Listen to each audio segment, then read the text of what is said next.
যে জনসভার ডাক দেওয়া হয়েছে, প্রিয় সঞ্চালক, ক্যানিং পূর্বের বিধানসভার দুবারের বিধায়ক, রাজ্য তৃণমূল কংগ্রেসের সাধারণ সম্পাদক, ভাঙড় বিধানসভার অবজারভার এবং আমি যাকে এক কথায় বলি রয়্যাল বেঙ্গল টাইগার শওকত মোল্লা, আপনাদের সবার নেতা, উনি এখানে আছেন। আমাদের মধ্যে উপস্থিত আমাদের প্রিয় বিধায়ক বন্ধুগণ, আমাদের আরেকজন সিনিয়র নেতা যিনি বক্তব্য রাখলেন, জয়নগর বিধানসভার বিধায়ক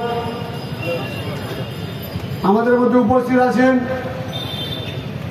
বারুইপুর পূর্ব বিধানসভার বিধায়ক আছেন, কুলতলি বিধানসভার বিধায়ক সহ শাহজাহানদা আছেন, আমাদের লড়াকুর নেতা, ছোট ভাই বাহারুল আছে আহসানদা সহ এই এলাকায় যারা নেতৃত্ব আছেন, মঞ্চবিষ্ট বিভিন্ন স্তরের জনপ্রতিনিধিগণ, এই এলাকার যারা তৃণমূল কংগ্রেসের কর্মীবৃন্দ যারা সামনে বসে আছেন, মা ও বোনেরা আছেন, এই বিধানসভা অন্তর্গত জনগণ সহ বাজারের ব্যবসায়ীবৃন্দ, সাংবাদিক বৃন্দ, পুলিশ প্রশাসনের মানুষ এবং মাইকের শব্দ যতদূর যাচ্ছে, আমি সুন্দরবন সাংগঠনিক জেলার তরফ থেকে এবং ক্যানিং পশ্চিম বিধানসভার তরফ থেকে সবাইকে প্রণাম, শ্রদ্ধা এবং নমস্কার জানাই।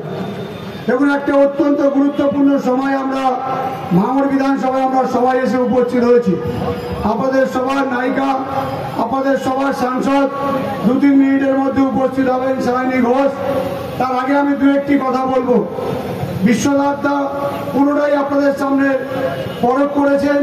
আমি শুধু বলতে চাই, একজন নেতা, ক্যানিং পূর্ব বিধানসভার যিনি বিধায়ক, যেদিন থেকে যিনি দায়িত্ব পেয়েছেন, এই ভাঙড় বিধানসভার যিনি অবজারভার হিসাবে, আপনারা দেখেছেন 2021 সালে বহু নেতা এই এলাকার ছিল যারা তৃণমূল কংগ্রেসের খেয়েছে পড়েছে। তৃণমূল কংগ্রেসের নাম নিয়ে বলা হয়েছে 2021 বিধানসভায় আপনারা দেখেছি তারা ভিতরে সামনে তৃণমূল কংগ্রেস, ভিতরে আরেকটা দলকে সামনে রেখে 21 সালে আমাদের বিধানসভা হারিয়েছে। আপনারা তার নাম জানেন, আমি তার নাম বলতে চাই না। 2024 লোকসভা নির্বাচনে এই রয়্যাল বেঙ্গল টাইগারের হাত ধরে 87,000 লোকসভা নির্বাচনে তৃণমূল কংগ্রেসের জয়লাভ, আইএসএ বিরুদ্ধে 47,000 ভোটে আমরা জয়লাভ করেছি। কে? শওকত মোল্লা। তাকে দমাতে হবে, তাকে প্রাণে মারতে হবে, তাকে কেসে জবাব করতে হবে। তার বিরুদ্ধে মিথ্যা একটা মার্ডার কেসে তাকে হাইকোর্টে রিট পিটিশন করা হয়েছে। আপনারা দেখেছেন, ঈশ্বর আল্লাহ সর্বশক্তিমান ঈশ্বর আছেন, তিনি অন্যায় করেননি বলে সেই মার্ডার কেস থেকে তিনি মিথ্যাভাবে প্রমাণ হয়েছে যে তিনি এই কেসের মধ্যে নেই, সেই কেস বাজেয়াপ্ত হয়েছে। সেটা পারেনি বলে তারপরে আবার তার বিরুদ্ধে আরেকটি মামলা, 307 মামলা মিথ্যা পরিকল্পনা করেছে, যার আগামীকাল ডেট আছে। আমি নিশ্চিত ঈশ্বর আছেন, সর্বশক্তিমান মানুষ আছে, আপনারা আছেন, ঈশ্বর ঠিক এই কেস থেকেও মিথ্যাভাবে তিনি তার নাম চলে যাবে। আমাদের চর্চায় আমাদের আইনের উপর আস্থা আছে। আমি ধন্যবাদ জানাই শওকতকে।